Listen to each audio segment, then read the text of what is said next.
Magandang araw po. Magbabalik tayo sa ating ginagawang pag-aaral sa mga utos ng Panginoon Kristo, ang mga batas sa kaharian ng Diyos, ang mga probisyon ng tipan ng Diyos sa New Covenant at ang ipinagutos ng Panginoon Jesus na ituro sa mga gagawing alagad upang maibalik sila sa wangis ng Diyos at ng ating Panginoon Kristo. Nais ko pong banggitin sa inyo na ngayon ay December 25 at pasado alas 6 ng umaga, halos ganito po ang oras ng mga pagbibideo ko. At kaya ko nababanggit ang bagay na ito ay sapagkat sa pagkakataong ito ay ang utos number 70 ang aking ibibideo. Nangangahulugan po ito na ako ay matatapos na sa lahat ng mga video na ito. At nais kong sabihin sa inyo na ito ay hindi lamang po 70 sapagkat meron po itong 7 lessons about the kingdom of God bilang introductory at evangelism part po niya, iyon. Medyo nalungkot po ako doon sa bagong issue ng aking libro dahil tinanggal po yung 7 lessons about the kingdom of God na yon. Pero kung kayo ay makikipag-ugnayan sa akin, kung sakaling nais niyong gamitin ang mga video na ito at yung libro, ay hindi ko po ipagkakait sa inyo ang bagay na ito. Samahan po ninyo ako sa pagpapasalamat sa Panginoon sa isang bagay na ginawa niya sa aking buhay. Sinabi ko yan sapagkat sabi na aklat ng Filipos na He worked in us and through us at kinikilala ko na ito ay biyaya ng Diyos. Ang pagbibideo dito sa 70 utos ng Panginoon Kristo ay pinasimulan ko noong 2020. At ngayon ay 2024 na, patapos na, nangangahulugan na 4 na taon kong ginawa ang mga video na ito. Hindi po madali sapagkat kasabay nito ang aking mga ginagawang ibang video sa pagtuturo, sa pangangaral every Sunday, pero sa kabutihan ng Diyos ay nagawa ko ang bagay na ito. Kaya purihin po ang kanyang dakilang pangalan. Siya lamang ang dapat maluwalhati, siya lamang ang kailangang madakila. Noong araw na may publish ang aking libro na 70 Utos, ito po yung unang-unang libro na nagawa ko sapagkat may mga iba pa, ay inakala ko na after 5 years, pagkatapos ng aking kontrata, ay mawawala na rin ang librong ito. Subalit alam ba ninyo na ngayon ay umaabot na ito ng 15 years. 15 years at hindi po siya nawawala sa sirkulasyon, sa halip ay patuloy po itong ginagamit ng marami na nakakatuklas sa halaga ng mga utos ng Panginoong Jesucristo. At sinabihan nga ako ng isang pastor, palagay ko after 3 years ay talagang magbubong ang ginagawa mong ito. Nawa nga po, pero ang bagay na yan ay ipinaubaya ko sa ating dakilang Diyos. Sa ngayon ay magbabalik tayo sa ating ginagawang pag-aaral at ang ating tekstong babasahin para dito sa ating utos number 70 ay ang Juan 21:14 hanggang 17. Juan 21:14 hanggang 17. Basahin ko po sa wikang Ingles na ganito ang sinabi.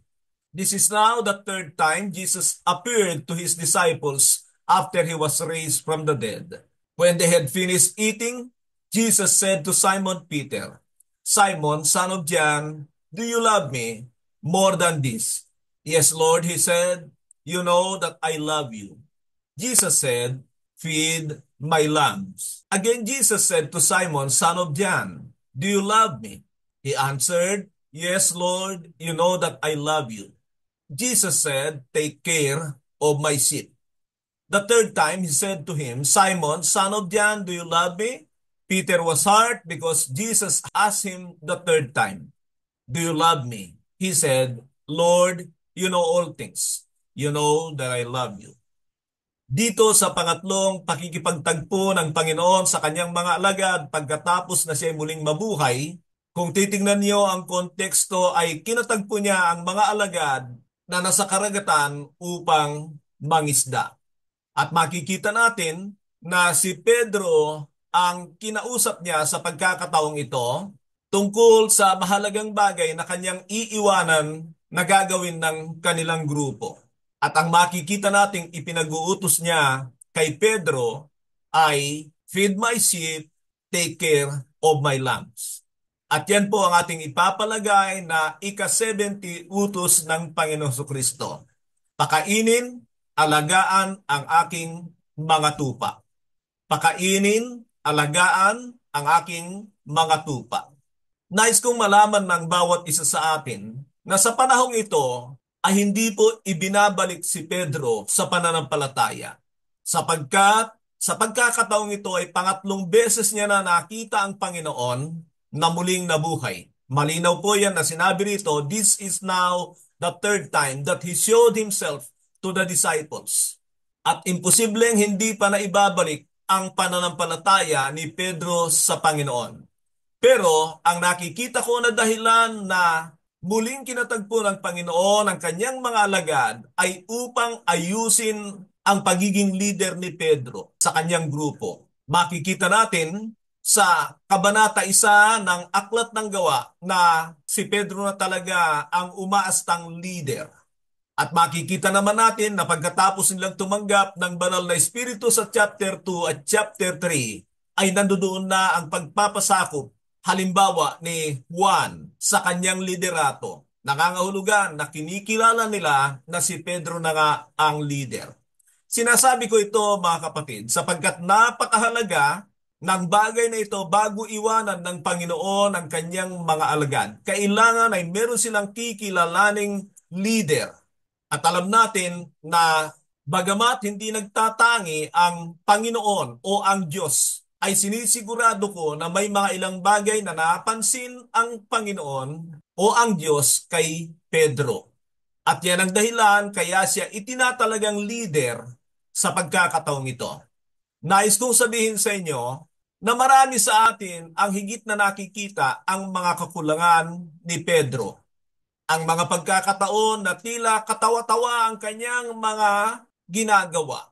Totoo naman po ang bagay na yon. Minsan ay pinagalitan siya ng Panginoon, lumayo ka sa akin, Satanas. Pero makikita natin na may dahilan din ng Panginoon kung bakit siya ang itinatalagang leader. At halimbawa dyan ay nung ipahayag niya, Thou art the Christ, the Son of the living God, doon din sa Matthew 16. At pagkatapos ay siya lamang ang tanging alagad na lumakad sa ibabaw ng tubig, gayon pa man pagkatapos ay lumubog din siya. Pero nais kong sabihin sa inyo na sa buhay natin ay napapansin ng Diyos ang mga pagsasakripisyong ginagawa natin, ang mga hakbang ng pananampalataya mula sa atin. At sinasabi ko yan para hindi tayo manghinawa na humakbang lagi ng pananampalataya bagamat walang agarang gantimpala mula sa Panginoon. Kaya dito sa kaganapan dito ay hindi po ibinabalik si Pedro sa pananampalataya na katulad ng isinusulat ng mga ilan sa mga Biblia natin. Ano ang nakalagay dyan sa mga Biblia nyo? Jesus reinstated Peter. Jesus reinstated Peter. Sasabihin ko po sa inyo na yan ay isang kamalian. Sapagkat dito sa pagkakataong ito, Jesus was installing Peter as the leader of the group. Jesus was installing Peter as the leader of the group. Yan po ang katotohanan dito. At isang bagay pa na kahit siya ang pinagbibilinan na pakainin, alagaan ng mga tupa, ay alam natin na ito ay ginawa rin ng kanyang mga kasama. Mamaya po ay titingnan natin ang mga katotohanan yan. Alalahanin natin na ang Panginoon ay nakasama ang mga alagad na ito sa loob ng mahigit 3 taon. Inalagaan niya ang mga taong ito, tinuruan sila hanggang sa dumating na ang pagkakataon na kailangan niya nang iwanan sila. Alam ng Panginoon at ng mga alagad na sila ay maghiwalay na at sa pagkakataong ito ay kailangang balikan ng Panginoon ang mga alagad upang italaga sila sa dahilan ng kanilang pagkatawag. Paalalahanan ko po kayo na kung tayo ay na-born again talaga, ay talagang dadaan tayo sa proseso upang tayo ay mag-mature sa pananampalataya hanggang sa darating naman sa pagkakataon na tayo naman ang gagawa sa mga ginawa sa atin ng mga nag-disciple sa atin. Ganyan ang ginawa ng Panginoon sa kanyang mga alagad. At dapat nating malaman na lahat tayo ay patungo sa ganyang gawain. Kung hindi po mangyayari yan, ay mapuputol po ang ipinapagawa ng Diyos sa atin dito sa lupa. Ipaalala ko rin sa inyo na sa mga utos ng Panginoon ay hindi tayo binibigyan ng pagkakataon na piliin ang ating gustong gawin. Unang-una, ang batas sa kaharian ng Diyos ay para sa ating pakinabang. Ang pagsunod para sa atin ay proteksyon natin sa kaaway. At ang pagsunod pa ay magbibigay sa atin ng gantimpala sa walang hanggan. Kaya naman po, ang pagsuway dito sa mga utos ng Panginoon ay may karampatang parusa.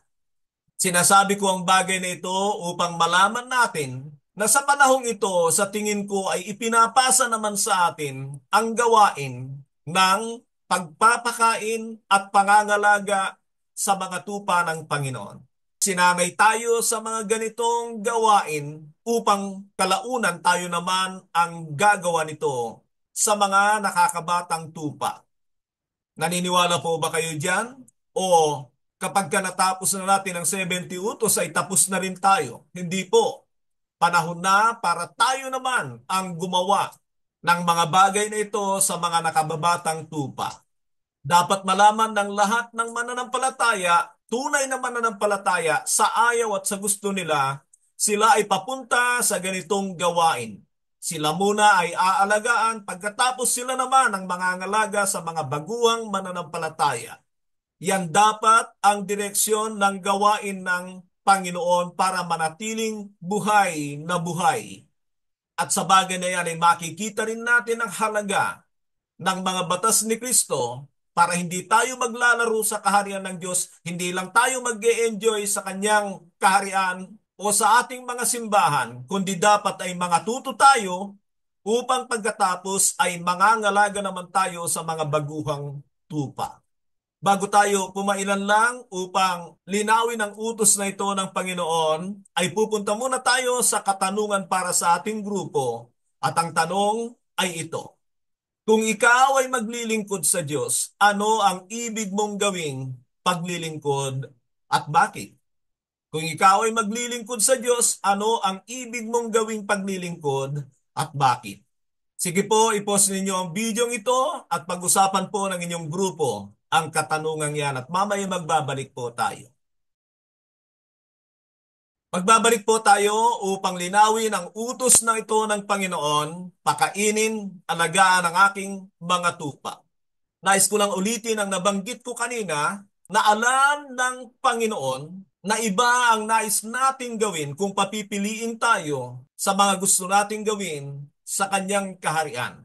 At yan ang dahilan kaya may utos ang Panginoon upang hindi tayo bigyan ng karapatan na gawin ang kung ano lang ang gugustuhin natin bilang kabahagi ng kanyang iglesia. Nakikita ko ang maraming Kristiyano na kung saan sila nag-e-enjoy, doon lang sila. Kaiba kaysa sa nangyari sa buhay ng mga naunang mananampalataya na kinamatayan nila, pinatay sila dahil sa kanilang pananampalataya na nangangahulugan ng pagsasakripisyo. Ang pagpapakain at pangangalaga sa mga tupa ng Panginoon ay isa sa mga tanda ng tunay na pagmamahal sa Kanya. Nakita natin yan sa katanungan niya kay Pedro, Peter, do you truly love me?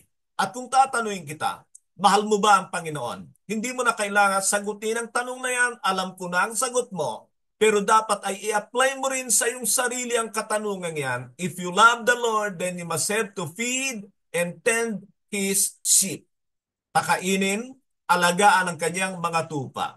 At dumating na nga po tayo sa punto na nandito sa ika-70 command ng Panginoon Jesucristo na inaasahan na tayo man ay nakapagpasimula na ng ating grupo. Nais kong sabihin ito sa inyo na bilang author ng aklat na ito at gumawa ng mga videong ito na hindi na mahirap para sa atin ang magpasimula ng ating grupo. Hindi na ito dapat kabigatan para sa atin.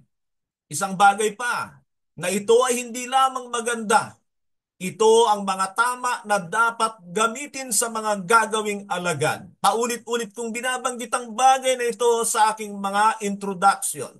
Mga kapatid, kung kayo ay magpapasimula ng inyong grupo, tutulungan ko po kayo. Anumang bagay na ikukonsulta nyo sa akin, ay tutulungan ko kayo sa abot ng kakayanang ibinibigay sa akin ng Panginoon. At isa pa, magbibigay lamang ako ng certificate na sila'y nag-aral sa 70 utos ng Panginoon Kristo doon sa may mga grupong inaalagaan. Yan man ay 2 o 3, ang mahalaga, ikaw ay nagiging kasangkapan ng Diyos. So punta tayo dito sa unang bagay na pag-uusapan tungkol sa utos na ito ng Panginoon, pakainin, alagaan ang mga tupa. Ang number 1 natin ay ang kinakailangang tagapag-alaga ng mga tupa. Ang kinakailangang tagapag-alaga ng mga tupa. Ang mga alagad sa panahon na iiwanan na sila ng Panginoon ay nakasama niya ng mahigit 3 taon. Nangangahulugan niya ng pagtitrain sa kanila. Naniniwala ba kayo na mahalaga ang training sa mga mananampalataya? Ang discipleship ay training. At yan ay napakahalaga sapagkat baka kung ano-ano lang ang gagawin ng tao sa ubasan ng Panginoon. Ito ang dahilan kaya dumami ang mga tinatawag na mga kasangkapan ng dyablo, nagiging bulaan, kahit maganda pa ang kanilang intention sa kanilang mga puso, ay dahil sa kakulangan ng mga bagay na ito na aking ilalahad sa inyo. Ang number 1, they must have to be equipped with the Word of God. Equip sila sa salita ng Diyos. Alam nila kung paano gamitin ang salita ng Diyos. Yan ay mahalagang bagay. Kung nais nating mangalaga, magpakain ng mga tupa, wala tayong maibibigay kung wala tayo. Sinasabi ko nga minsan that you can never give what you do not have. And if you do not have the things the sheep needed, wala kang maibibigay sa kanila. Nais kong basahin ang pangako ng Diyos sa lumang tipan sa Jeremias 3:15. Then I will give you shepherds after my own heart who will lead you to knowledge and understanding. Ulitin ko po, sinabi niya, then I will give you shepherds. Plural po yan, marami. Yan ay sinasabi ko para makita natin na hindi ang Panginoon ang kanyang tinutukoy bilang unong tagapag-alaga natin, chief shepherd natin. Ang tinutukoy niya rito ay marami na nangangahulugan na hindi ang Panginoon ang kanyang tinutukoy. Sabi niya, after my own heart. Ang tupang ito ay katulad ng puso ng Diyos. May pastol na tinutukoy ng Biblia na man after God's own heart, at yan ay si Haring David. At naniniwala ako na maraming magagandang dahilan kung bakit tinatawag si David na a man after God's own heart. Halimbawa, yung pagsisikap niya na tuparin ng Diyos, ang pagsunod sa Diyos, ang pag-ibig niya sa kanyang mga inaalagaang tupa at ang tiyaga niya na hintayin ang pagkilos ng Diyos. Ganun pa man ay hindi nangangahulugan na walang kakulangan si David. Alam natin na maraming naging kakulangan si David. Pero isang bagay kay David kapag ka nagkakasala ay taus-puso siyang nagpapakumbaba. Pero nais kong makita natin ang katotohanan ito na ang pangako ng Diyos na mga pastol na ito ay marami. At mamaya ipapakita ko sa inyo pag binasa nyo hanggang verse 18, Jeremiah 3:15-18, ay makikita nyo na ang konteksto ng bagay na ito ay tungkol sa New Covenant. Doon niya ibibigay ang mga pastol na ito. Ipapakita ko po sa inyo yan mamaya sa ating susunod na punto. Pero nais ko munang basahin sa atin ang 2 Timothy 3:16 and 17. All scripture is God-breathed and it is useful for teaching, rebuking, correcting, and training in righteousness, so that the servant of God may be thoroughly equipped with every good work. Ipinapakita ko po sa inyo na dapat ang mga tagapag-alaga ng tupa ay equipped sa salita ng Diyos. At ganito ang sinasabi ng mga talatang ito. Lahat ng kasulatan na nangangahulugan, dapat ang pastol mo kahit papano ay alam niya ang kabuuan, ang kaisipan ng buong Biblia. At alam niyo ba ang katotohanan? Natuklasan ko na maraming nagpapastor na minsan ay hindi nila nababasa ang Biblia ng buo. Hindi nila nababasa ang Biblia ng buo. Wala sa kaisipan mo yung kabuuan ng Biblia kapag hindi mo yan nagawa. Pangalawa, nakapagbasa ng dalawa, tatlo o apat. At para sa kanila, yun ay sapat na para sila'y maging totoong tagapag-alaga. Duda ako sa mga ganyang pastor. Nagpapakita yan na kulang sila sa appetite sa salita ng Diyos. At meron din akong mga kakilala na ni-require ng ilang beses pagbabasa ng Biblia para magkaroon ng masteral o doctorate degree. Mga kapatid, kung tayo ay magsisikap na nais maunawaan ang buong Biblia, dapat ay wala sa ating kaisipan ang mga makakuha ng ganyang mga kredito sa mundong ito. Sinisigurado ko na hindi yan aayunan ng banal na espiritu kapag kaganyan ang mga hangarin natin sa ating mga puso. So base sa sinabi rito, all scripture is God-breathed ay nangangahulugan na mahalagang maunawaan ang kabuuan ng Biblia sapagkat unang-una sa lahat, ang Biblia muna ang sasagot sa kanyang sarili bago ang mga idea natin para hanggat maaari ay maging tama ang ating interpretasyon. Sinabi pa niya, and is useful for teaching. Teaching is feeding. Pinapakain mo ang mga tupa. Tandaan ninyong kayong mga tagapagturo na katulad ko, na malaki ang pananagutan natin ayon sa Santiago 3:1 sa ating mga ipinapakain sa mga tupa. Maraming nagpapakain ng mga tao ng salita ng Diyos ay para busugin lang ang laman ng tao at hindi talaga ang kanilang espiritu. At yan ay sa pamamagitan ng mga katotohanan. Rebuking, correcting, training in righteousness is tending the flock. Pangangalaga sa mga tupa. Tingnan nyo ang mga katotohanan ito. Rebuking ay ginagawa yan sa tupa na hindi tama ang kanyang pamumuhay. Correcting ay maingat na pagtuturo ng tama sa mga gawing hindi tama. Training in righteousness ay kabahagi rin naman doon. Sabi niya, so that the servant of God may be thoroughly equipped for every good work. Kung ikaw ay natuturuan ng tama, aasahan na ikaw ay may gagawing tama sa ubasan ng Panginoon. Ang mga tupa ay hindi parang mga patabaing baboy na pagkatapos lumaki at tumaba ay kakatayin.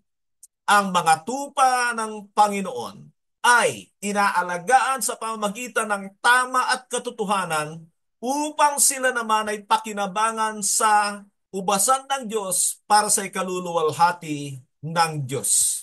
Nawa po ay makita natin ang katotohanan ito sa ating sarili na ngayon ay patapos na tayo sa ating ginagawa at dapat ay nagpasimula na rin tayo sa pangangalaga sa mga ibang tupa. Otherwise, ay parang salungat tayo sa plano ng Diyos na gumawa ng mga alagad.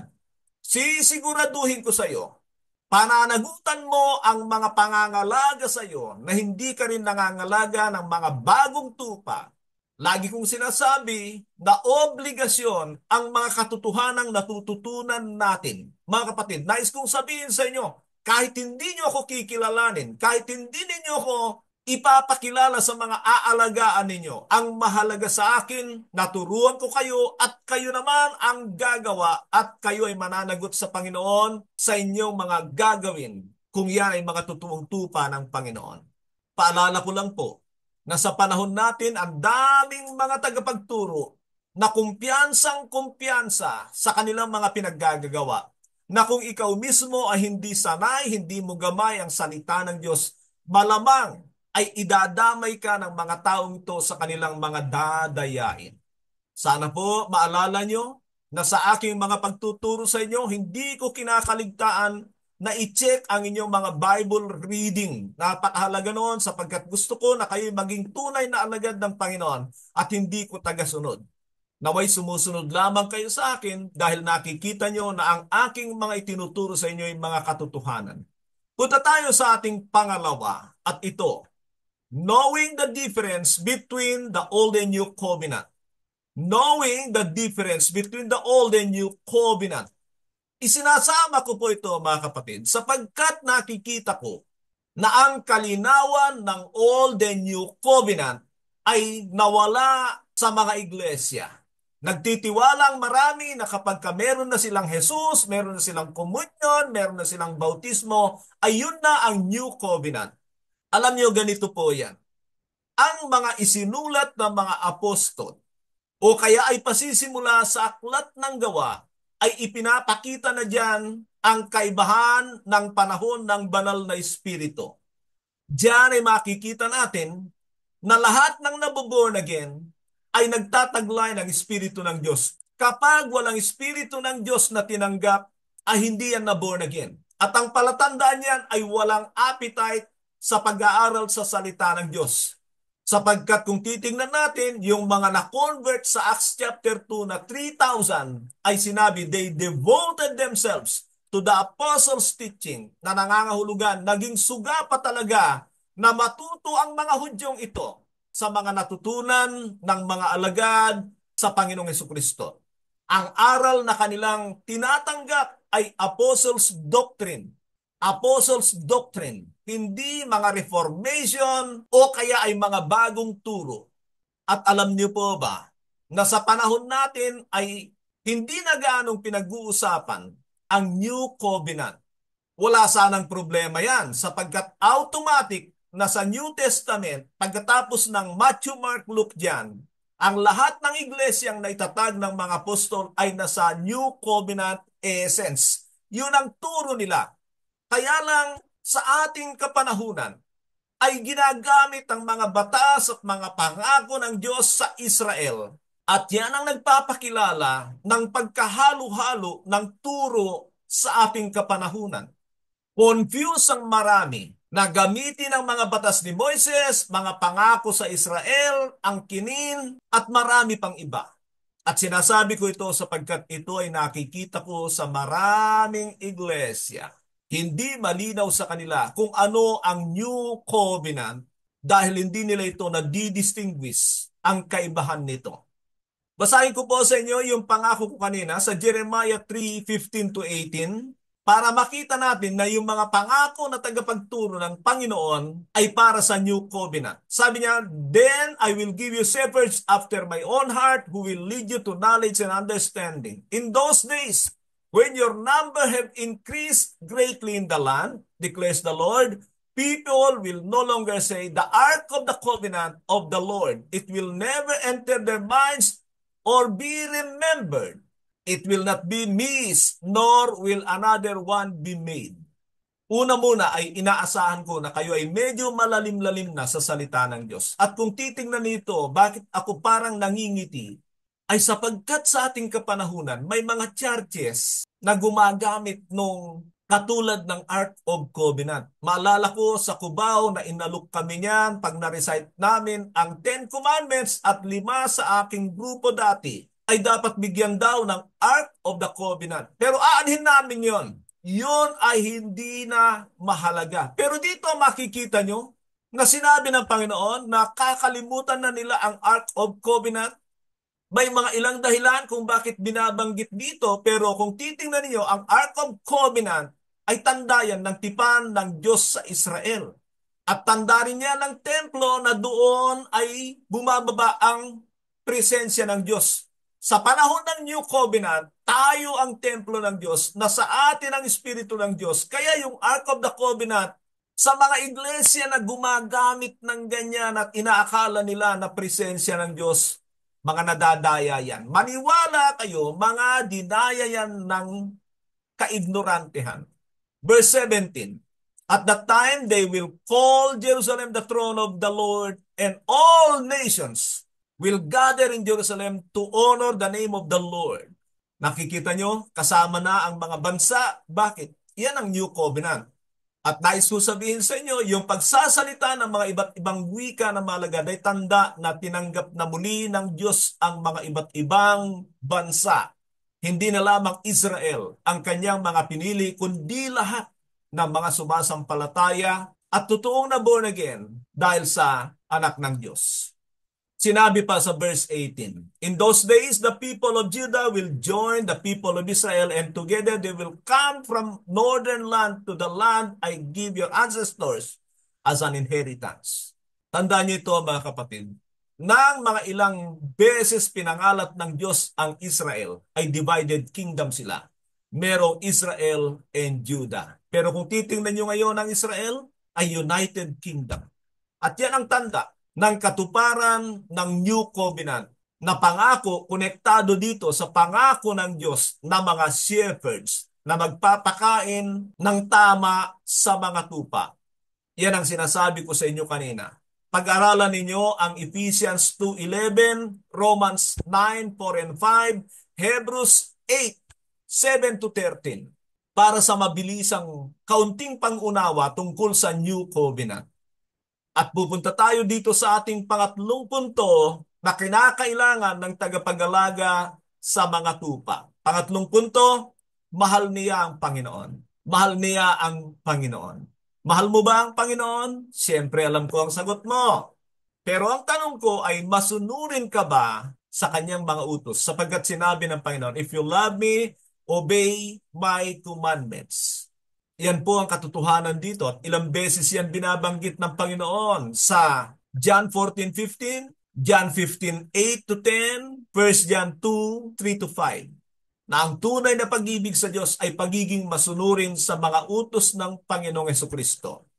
Alam niyo po, kapag sinusunod natin ang mga batas ni Kristo, malawak na yan tungkol sa pagpapatunay na mahal natin ang Diyos, kilala natin ang Diyos at sumusunod tayo sa Diyos. Pero kapag ang isang iglesia, hindi man lang narinig ang mga batas ni Kristo, mga kapatid, magduda na kayo. Huwag kayong lumapit sa mga ganyang iglesia sapagkat tayo ay nasa paghahari ni Kristo at imposible na hindi kailangan ng kanyang mga utos o kaya ay mga batas. Tandaan ninyo na ang daming tagapagturo sa ating kapanahunan na ang kanilang mahal ay ang kanilang mga sarili. Ginagawa nilang gatasan ng mga tao. Pinag-i-enjoy lang nila ang mga tao. Yan ay sapagkat hindi nila totoong mahal ng Diyos. Pero kung titingnan mo sa panlabas na forma, mga kapatid, madadaya ka. Sapagkat yan ang ginagamit nila, ang panlabas na anyo, ang style ng pananalita para magugustuhan sila ng tao. Pero yung ikaw ay hubugin sa wangis ng Panginoon Kristo at unti-unting turuan na lumaya sa kasalanan, hindi nila ginagawa yan. Yan ay mga palatandaan na karapat-dapat maging tagapag-alaga ng tupa ang isang pastor. Isang bagay pa. Pag ang pastor o kaya tagapagturo, tagapag-alaga ay mahilig sa mga title, mga panlabas na pang-engganyo, hindi yan nagmamahal sa Diyos. Mahal niya ang kanyang sarili, kaya yun ang kanyang itinataas. Yun ang kanyang pinang-iingganyo sa mga tao. Marami akong kilala niyan. Marami. Pero walang pagnanais na ituro ang mga batas ni Kristo. Ang ating pang-apat, mahal niya ang mga tupa. Mahal niya ang mga tupa. Paano ba may papakita ng isang tagapag-alaga na mahal niya ang mga tupa? Ito mga kapatid, pagkatao, hindi yan equipped sa salita ng Diyos at pagkatapos ay magtuturo, parang may confidence din. Marami yan. Meron babala dyan ang 1 Timothy chapter 1 verse 8-10 na sinasabi ni Pablo doon, mga kampante sila sa kanilang mga pagtuturo. Ingat kayo doon. Pero ang tanda ng talagang pag-ibig sa mga tupa, number one, tinuturuan mo ng tama. Ano ang halaga na yan ay napapasaya mo pupunta sa impyerno?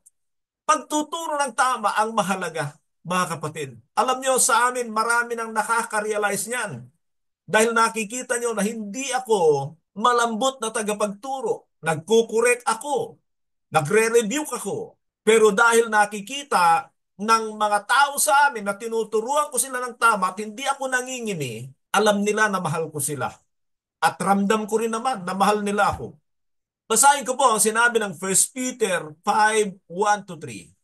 1 Peter 5:1-3. To the elders among you, I appeal as fellow elder and witness of Christ's sufferings, who also will share in the glory to be revealed. Be shepherds of God's flock that is under your care, watching over them not because you must, but because you are willing, as God wants you to be, not pursuing dishonest gain, but eager to serve, not lording it over those entrusted to you, but being examples to the flock. Marami rito sa sinabing ito ni Pedro ang nagpapatunay ng qualification ng tunay na tagapag-alaga, tagapagpakain ng tupa.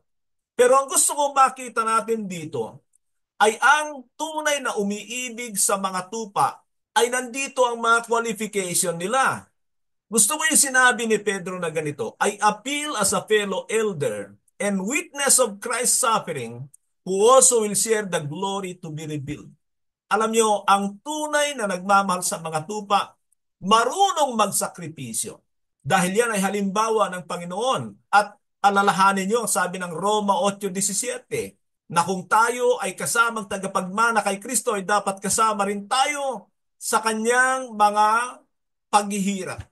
Parang nakikita ko rito na maraming pastor ay nagpapastor dahil sa pakinabang. Pero pagdating sa sakripisyo ay kulang. Yung nabanggit ko sa inyo kanina na it took me 4 years para mabuo ang mga ginagawa kong ito. At yan ay sa mga video lamang, sa mga aklat ay umabot ako dyan siguro ng mga 5 taon para sila ay mabuo rin. Pero nais kong sabihin sa inyo na yun ay mga naging kagalakan ko. Hindi siya madali, kundi dahil sa pagsasakripisyo para sa tupa ng Panginoon. Alam ko naman na kapag hindi ka tupa ng Panginoon, mabibilaukan ka rito sa mga solid na pagkain na ito.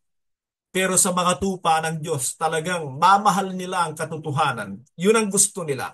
Sinabi pa ni Pedro, be shepherds of God's flock that is under your care, watching over them not because you must, but because you are willing, as God wants you to be. Not pursuing dishonest gain. Yan yung sinasabi ko sa inyo, mga nagpapastor dahil sa pakinabang. Mga kapatid, tandaan niyo ito, kapag kasapilitan kayong pinag-iikapo ng inyong iglesia, number 1, mali na ang kanyang ginagawa.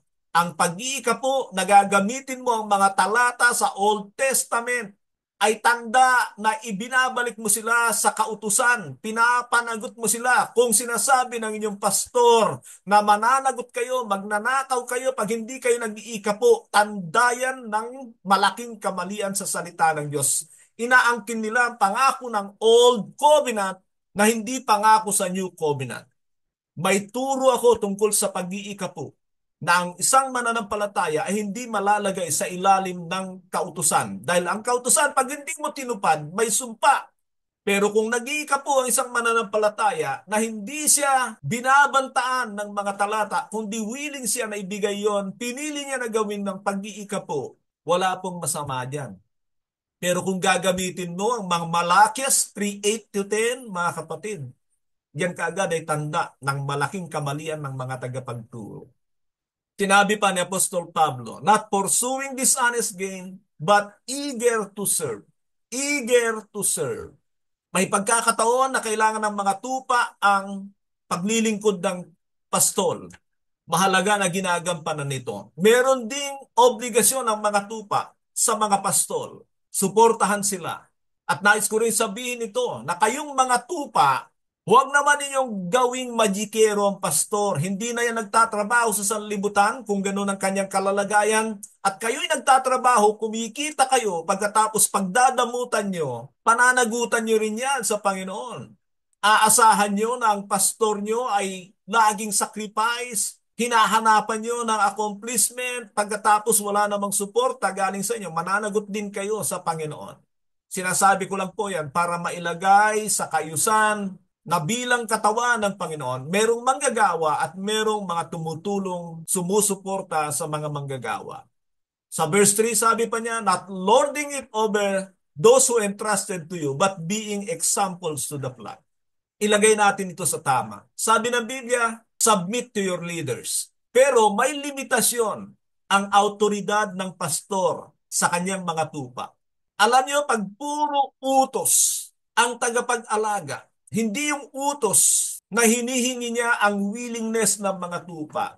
Inilalagay niya ang kanyang sarili na Panginoon sa kanila. Meron po akong isinyer na video na talagang hinihiya ang mga tupa sa publiko, sa video. Pag sila'y na late, pag sila'y hindi nagkaloob, pag sila'y hindi nag-ikapo, sabi ko nga po mga kapatid, inapo po, iwanan niyo ang ganyang mga pastor. Hindi nila kayo dadalhin sa tama dahil ang hanap nila ay pakinabang sa mga tupa.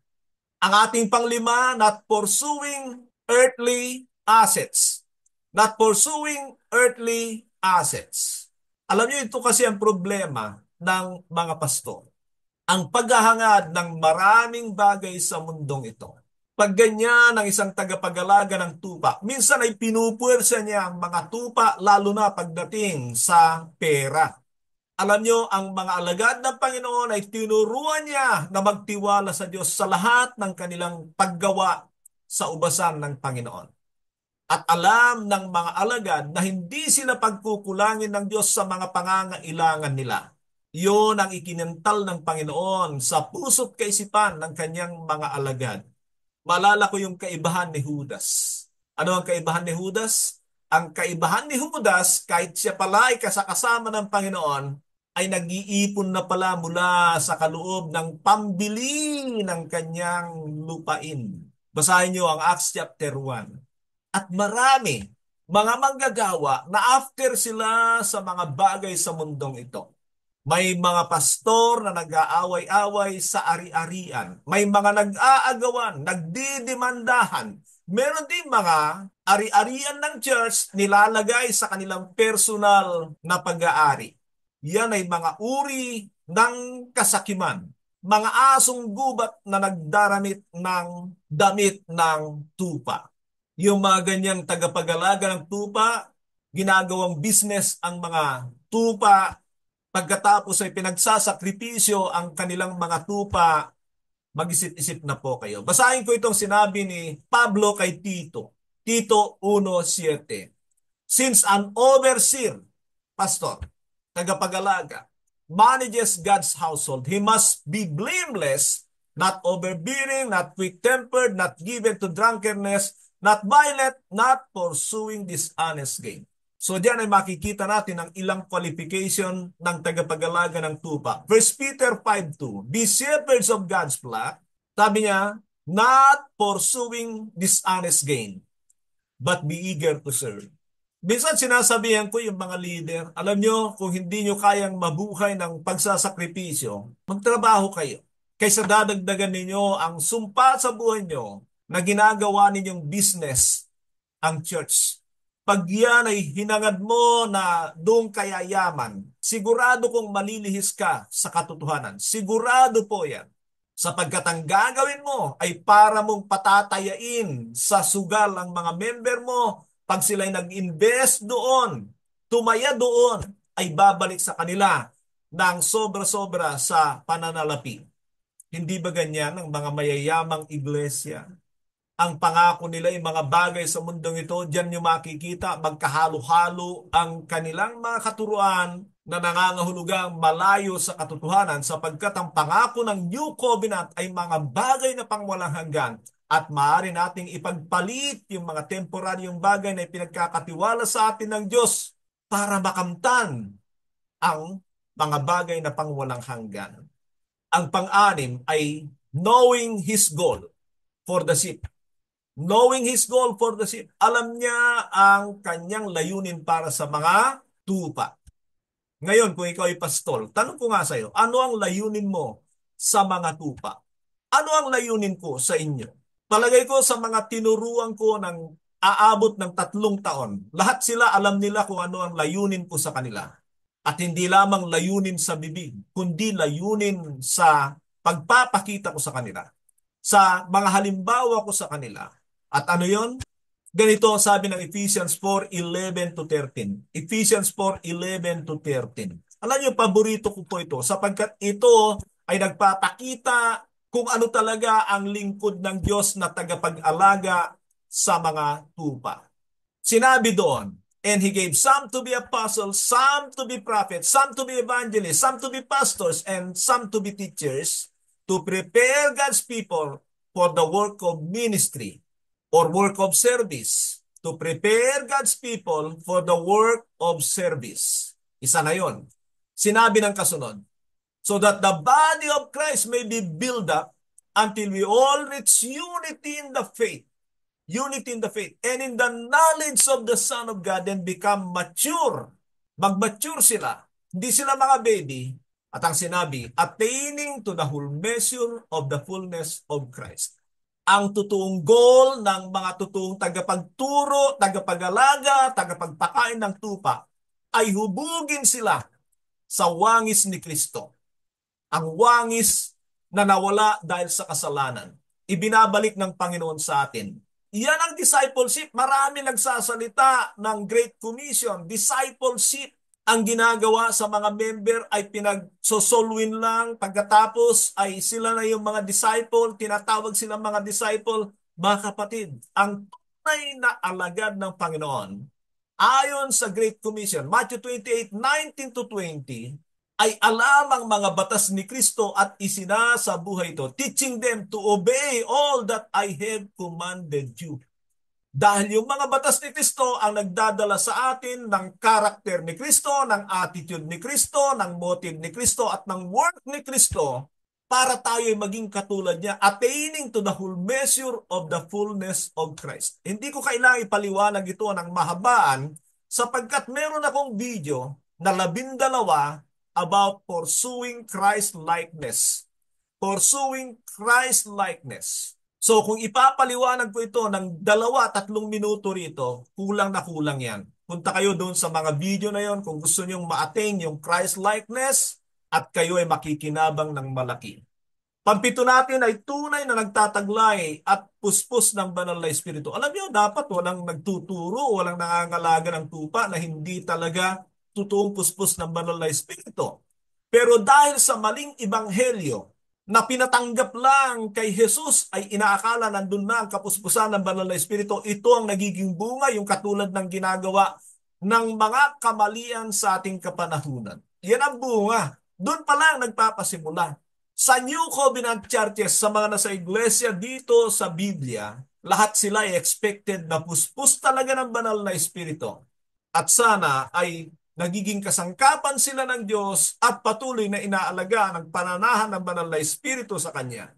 Kung ganyan sana, wala na sanang issue sa mga katotohanan. Wala na sanang issue sa mga unity at mga pagbabago. Ang gusto ng ating kapanahunan, magkaroon lang ng unity pero hindi naman talaga mga na-born again, hindi salita ng Diyos ang kanilang standard. Paano tayo magkaroon ng tamang pagsasama-sama sa ganyang kalalagayan? Alam nyo, maraming Kristiyano sa paghahangad na lumaki ang kanilang miyembro para lumaki ang kita, nagmamadali sila, ginagamit nila ang madaling ebanghelyo. Easy gospel, accommodating gospel. Ano yon? Kahit walang pagsisisi, kahit walang banal na espiritu, ipinapangako na lang yan sa kanila at yan ang akala ng marami na kapuspusan ng banal na espiritu. Sa ngayon ay pupunta tayo sa pangalawang bagay na ating pag-uusapan. At ito ay ang Paul as a tender of the sheep, tagapag-alaga ng tupa. Alam niyo po, gusto kong gamitin si Apostol Pablo bilang nakikita natin sa Biblia na malaki ang kanyang impact at accomplishment sa body of Christ. Pero siyempre hindi natin makikita lahat ng kanyang mga sinabi at mga sulat para sa iglesia. Ang nais kong tingnan lang natin dito ngayon ay mula sa kanyang ginawa sa iglesia ng Ephesus na nakasulat sa Acts chapter 20 verse 18 to 35. Acts chapter 20 verse 18 to 25. Basahin po natin. When they arrived, he said to them, "You know how I lived the whole time I was with you. From the first day I came into the province of Asia. I served the Lord with great humility and with tears and in the midst of the severe testing by the plots of my Jewish opponents. You know that I have not hesitated to preach anything that would be of help to you, but have taught you publicly and from house to house.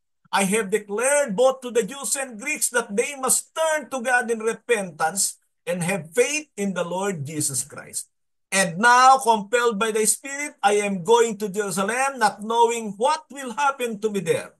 I only know that in every city the Holy Spirit warns me that prison and hardship are facing me. However, I consider my life worth nothing to me. My only aim is to finish the race and complete the task the Lord Jesus has given me, the task of testifying to the good news of God's grace. Now I know that none of you among whom I have gone about preaching the kingdom will ever see me again. Therefore I declare to you today that I am innocent of the blood of any of you, for I have not hesitated to proclaim to you the whole will of God. Keep watch over yourselves and to all the flock which the Holy Spirit made you overseers. Be shepherd of the church of God, which he bought with his own blood. I know that after I leave, savage wolves will come in among you and will not spare the flock. Even from your own number, men will arise and distort the truth in order to draw away disciples after them. So be on your guard. Remember that for 3 years, I never stopped warning each of you day and night with tears. Now I commit you to God and to the word of his grace, which can build you up and give you inheritance among those who are sanctified. I have not coveted anyone's silver or gold or clothing. You yourself know that these hands of mine have supplied my own needs and the needs of my companion. In everything I did, I showed you that by this kind of hard work, we must help the weak. Remembering the words of the Lord Jesus himself, it is more blessed to give than to receive. So mula dito sa sinulat na ito ni Apostol Pablo, ay titingnan natin kung anong uri siya ng tagapag-alaga, tagapagpakain ng tupa. Nais kong sabihin sa inyo na si Pablo ay isa lamang sa mga nagsasabi, "Follow me as I follow Christ." Bibihira ang mga totoong pastor na magsasabi sa mga tupa, "Follow me." At dapat lang ay sinasabi yan ng mga totoong sumusunod kay Kristo, sapagkat iisa ang ating model, ang ating dictionary, ang ating guide, ang ating example, si Kristo. Pag na-attain natin ang Christ-likeness, then we can have the privilege to say, "Follow me as I follow Christ." So number 1 natin, isa-isahin po natin ang mga palatandaan na nakikita sa tunay na tagapag-alaga at tagapagpakain ng tupa. Sa tunay na tagapag-alaga at tagapagpakain ng tupa, katulad ni Apostol Pablo. Number 1 natin, being example of the flock. Being example of the flock. Verse 18, "You know how I lived the whole time I was with you. From the first day I came into the province of Asia." Diyan ay makikita natin si Pablo as a servant of God, hindi tago ang kanyang buhay sa kanyang mga inaalagaan. Maraming pastor, makikita mo lang kapag kalinggo. May mga kilala kayong ganon? Maging maingat kayo.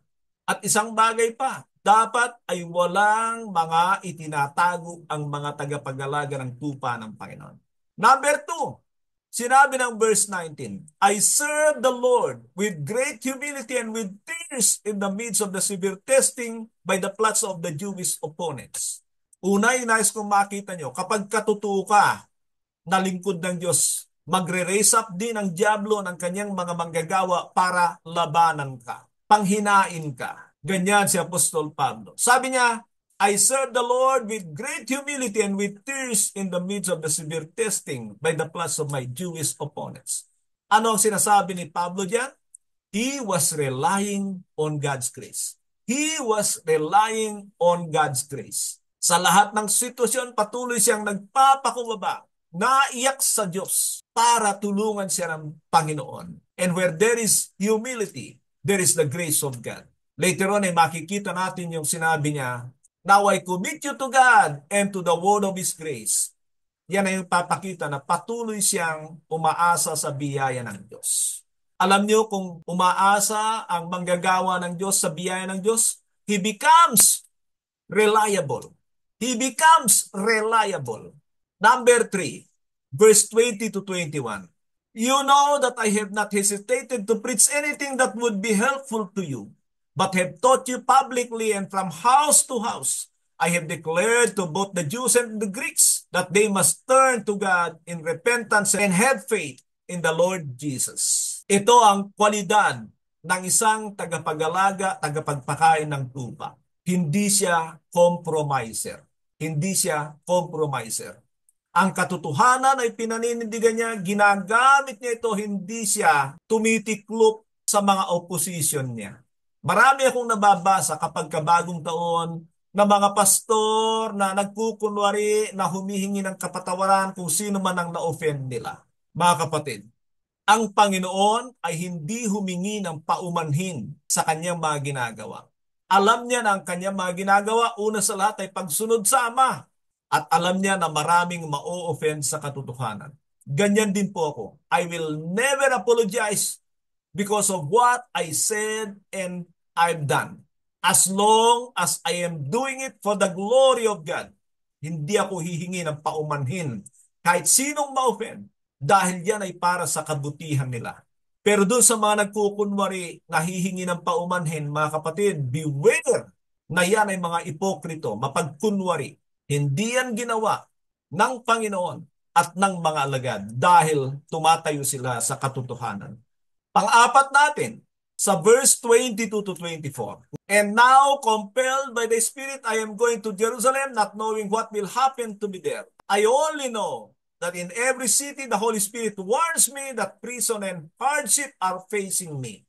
However, I consider my life worth nothing to me. My only aim is to finish the race and complete the task the Lord Jesus has given me, the task of testifying the good news of God's grace. Diyan ay makikita natin yung fully commitment ni Paul sa Diyos at sa kanyang gawain. Fully committed to God and to the Word. Tandaan nyo, committed lang tayo sa mga tupa dahil sa mga pakinabang nila sa katotohanan para sa kanilang walang hanggan. Ang ating panglima sa verse 25. Mga kapatid, humahaba na itong video, kaya't ang gagawin ko ay hindi ko na babasahin ng mga talata, hindi ko na rin ipapaliwanag ang mga susunod nating punto, pero ito po ay ibibigay ko sa inyo at ito ay magiging assignment ninyo at pag-isipan din naman ninyo, katulad ng sinabi ni Apostol Pablo, I commit you to God and to the word of His grace. Kaya ipaubaya ko sa banal na Espiritu kung ano ang kanyang gagawin sa mga buhay ninyo habang pinag-aaralan ninyo ang mga nalalabing punto na ibibigay ko sa inyo. At sa ating ikalimang punto ay living to please God. Living to please God. Sabi nga ni Apostol Pablo, we live to please the Lord. 2 Corinthians chapter 5. At sinabi rin ng Panginoon, I didn't came to do my will, but to do the will of Him who sent me. Ang ating pang-anim ay sa verse 28. Ang punto ay raising up the disciples. Raising up the disciples. At malala ko yung sabi ni Pablo sa mga taga-Galacia. Galacia 4:19. I am again in childbearing until Christ is forming you. At basahin nyo rin ang Colosas 1:28-29 at makikita nyo diyan kung ano ang mga pasakit na dinadaanan ni Pablo sa paghubog sa mga alagad. Sapagkat ang mga tunay na humuhubog sa mga tupa sa wangis ng Panginoong Jesucristo ay hindi nag-iisip para sa kanilang pakinabang kundi para sa mga magaganap sa buhay ng mga mananampalataya. Ang ating pampito ay sa verse 29. Protecting the flock. Protecting the flock. Katulad ng Panginoon ay hindi niya iiwanan ang kanyang mga tupa. Malala ko diyan yung magaling at mayabang na tagapagturo na nung may banta sa kanyang buhay ay tumakbo sa Brazil, iniwanan ang kanyang mga tupa at doon siya patuloy na nagyabang. Ang ating pangwalo ay sa verse 30. Always on the side of the truth. Always on the side of the truth. Minsan ay malalagay tayo sa pagkakataon na maging ang ating pamilya, ang ating mga mahal sa buhay, ang ating mga kaibigan ay magkakaroon ng mamagitan sa atin, pero sana ay lagi tayong nandoon sa katotohanan. Huwag tayong gumamit ng kasinungalingan. Huwag tayong kumampi kahit kani-kanino dahil lamang sa ating pagkakaibigan o pagkakamag-anak, lagi tayong dapat nasa side ng katotohanan. At ang ating pangsiyam ay sa verse 32, encouraging the saints. Encouraging the saints. Basahin po ninyo, sinabi ni Pablo sa mga mananampalataya sa Gawa 14:22, sapagkat sinabi diyan, encouraging the disciples. Ang ating pansampu ay refuse financial and material gains. Refuse financial and material gains. Paulit-ulit ko nang sinasabi ito, na kung tayo ay papasok sa gawain ng Panginoon at maglingkod sa Kanya, unahin kong sasabihin na lahat ng pangangailangan natin sa ating paglilingkod ay ipinagkaloob na ng Diyos. Hindi lamang sa spiritual na aspeto, kundi maging sa material na aspeto. Ipinangako ito ng Panginoon sa Kanyang mga salita at diyan ay dapat tayong lumakad ng may pananampalataya at hindi hahakbang ng mali alang-alang sa ating mga personal na pakinabang. Ang ating pang-11 sa verse 34, diligent and hard worker. Diligent and hard worker. Iyan po ang isang kwalidad ng manggagawa ng Panginoon, ng mga humuhubog sa mga mananampalataya. At ang ating pang-12 sa verse 35 ay giver. Bukas ang kanyang mga kamay sa gawain ng Panginoon. Alam nyo, minsan maraming tagapagturo, tagapag-alaga ng tupa ay tinuturuan ng mga tupa na maging bukas ang palad sa gawain ng Diyos. Pero kung titingnan mo, sila mismo ay hindi gumagawa ng gayon. Dahil nga sa humahaba na itong ating video, katulad ng sinabi ko kanina, nabibigay ko na lamang sa inyo yung mga lugar na maaari nyong tignan kung anong uri ng tagapagpakain at tagapag-alaga ng tupa ang matutuklasan ninyo sa mga talata. Ipagpauna ko lang na hindi lamang ito ang mga sinasabi ng Biblia. Marami ito sa banal na kasulatan sapagkat ang isa sa mga layunin ng Diyos ay matuto talaga tayo na mga laga, pagpakain ng tama sa mga pinili ng Diyos. Ang isa sa lugar na mapagkakakitaan nyo ng kung ano ang isang pastol ay sa awit Kabanata 23, Psalm 23. Diyan ay makikita natin kung anong uri ng pastol ang Panginoon. Isa-isahin po ninyo mga talata at makikita nyo ang 7 bagay tungkol sa tagapangalaga ng tupa sa lugar na yan. Samantala sa Ezekiel 34 ay nagagalit naman ang Diyos sa mga pastol dahil sa kanilang mga ginagawa sa tupa. Ezekiel 34, 1-4. Bago ako magtapos mga kapatid, ay gusto ko rin kayong bigyan ng mga palatandaan ng mga totoong tupa. Isang bagay na tandaan natin na si Satanas ay nagtatanim ng mga binhi ng kanyang kaharian para panghinain ang mga totoong lingkod ng Diyos. Nakita natin ang mga kaganapang ito sa mga sinusulat ng mga apostol upang tayo ay mababalaan na may mga tao sa loob ng iglesia na tila itinatanim ni Satanas o kaya ay nagapi sila ng kagustuhan ng kanilang mga laman na dapat nating ingatan. So ano ang titingnan natin kung sila yung mga tunay na tupa ng Panginoon?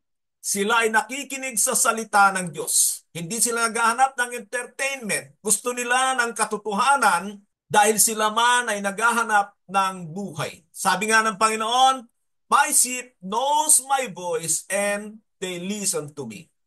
Makikita niyo yan sa mga tao sa ating iglesia kung sino talaga ang naghahanap na matuto sa kanyang mga salita, yan ang mga tupa ng Panginoon.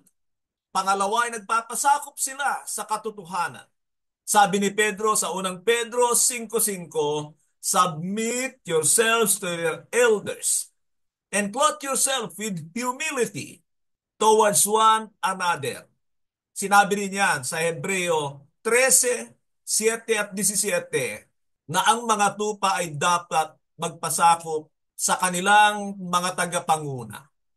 Nais ko lang ipaalala yung mga punto na ibinigay ko sa inyo na palatandaan ng tunay na tupa, tagapag-alaga, tagapagpakain ng mga tupa ng Panginoon. Sapagkat sa mundong ito ay naglipa na ang mga kasangkapan ni Satanas.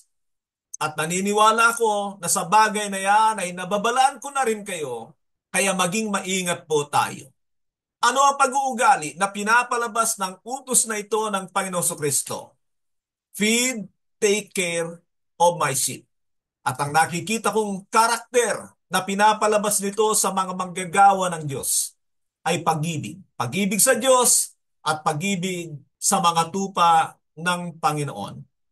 Hindi ko na ipapaliwanag sa inyo ang pag-ibig na yan sapagkat alam natin na dapat mangibabaw muna ang pag-ibig natin sa Diyos bago natin masabi na mahal natin ang mga tupa ng Panginoon. At sa ating pagwawakas, hilingin ko na iyuko natin ang ating mga ulo upang pakinggan ang ating mga pangwakas para sa ating evaluation. Number 1, alin ka sa tatlo? Batang tupa, magulang na tupa, tagapag-alaga ng mga tupa. Pangalawa, naghahangad ka ba na mangangalaga rin tulad ng pag-aalaga sa iyo? Pangatlo, minamahal mo ba ang Panginoon at ang mga mananampalataya ng buong puso? Ang pang-apat, nais mo bang ituro ang mga kautusang ito ng Panginoon sa mga baguhang mananampalataya? Bago ko kayo ipanalangin para sa ating pagwawakas mga kapatid, ay binabati ko muna kayo ng masaganang pagbati ng congratulations. Isang bagay na hindi nangyayari at nagagawa ng maraming Kristiyano ang alamin ang mga batas ng kaharian ng Diyos, ang mga utos ng Panginoon Kristo, ang mga provision ng New Covenant. At alam niyo ba na ito'y nangyari sa buhay niyo dahil sa pagnanais ng Diyos una sa lahat at siyempre sa inyo ring kagustuhan na sundin ng Panginoon. Kaya binabati ko kayo. Ulitin ko lang ang paalala ko kanina na nandito lang ako nakahandang tumulong sa inyo kung kayo ay magkakaroon ng grupo. Tungkol naman sa inyong certificate, ay pag-uusapan po natin yan. Pero ngayon tayo po ay magtatapos sa isang panalangin ng pagpapala sa bawat isa sa inyo. Dakila naming Ama, maraming salamat sa pribilehyo na ipinagkaloob mo sa amin para matutunan ang iyong mga utos. Ginawa namin ang bagay na ito alang-alang sa pagsunod sa iyo. Ano man ang nais mo, Panginoon, para sa amin, kayo na po ang bahalang mamagpala. Ang kahilingan namin ay patuloy mong ipagkaloob ang banal na Espiritu para masunod namin ang mga batas mong ito at maisakatuparan namin sa aming mga buhay. Bigyan niyo kami ng mapagpakumbabang puso na sa anumang pagkukulang ay lagi kaming dudulog sa iyo. Idinadalangin namin na pagkalooban niyo kami ng mga grupo, Panginoon, na tuturuan namin, mga tupa na galing sa inyo. At hayaan niyo rin na maging bukas ang kanilang mga puso't kaisipan sa mga katotohanan at sila ay maging lingkod din naman ninyo sa pagpapakain sa mga tupa. Pagpalain niyo ang bawat isa na nakakatapos sa mga utos na ito. Higit sa lahat, Panginoon, ay dalangin ko ang biyaya mo para sa kanila sa buhay na walang hanggan. Naniniwala ako na kayo ang aming Ama at Diyos na hindi kami pagkukulangin sa mga bagay na kailangan namin sa mundong ito. Bigyan niyo po kami ng pananampalataya sa iyo. Maraming salamat po, Ama, sa iyong kabutihan, sa mga kaganapan sa aming buhay, sa mga struggles namin, sapagkat hindi niyo kami pinababayaan. Kaluwalhatian, karangalan, kadakilaan, sa iyo lamang nararapat at ang lahat ng ito ay isinusumamo namin sa pangalan ng aming Panginoon at tagapagligtas na si Kristo, ang Panginoong Hesus. Amen. Salamat po mga kapatid. Baunin po ninyo ang aking panalangin at pagpapala sa inyo. Sumagana sa inyo ang biyaya ng ating dakilang Panginoon, Ama at Diyos. Ganon din ang presensya ng banal na Espiritu hanggang sa darating ang ating dakilang manunubos. Magandang araw po sa bawat isa.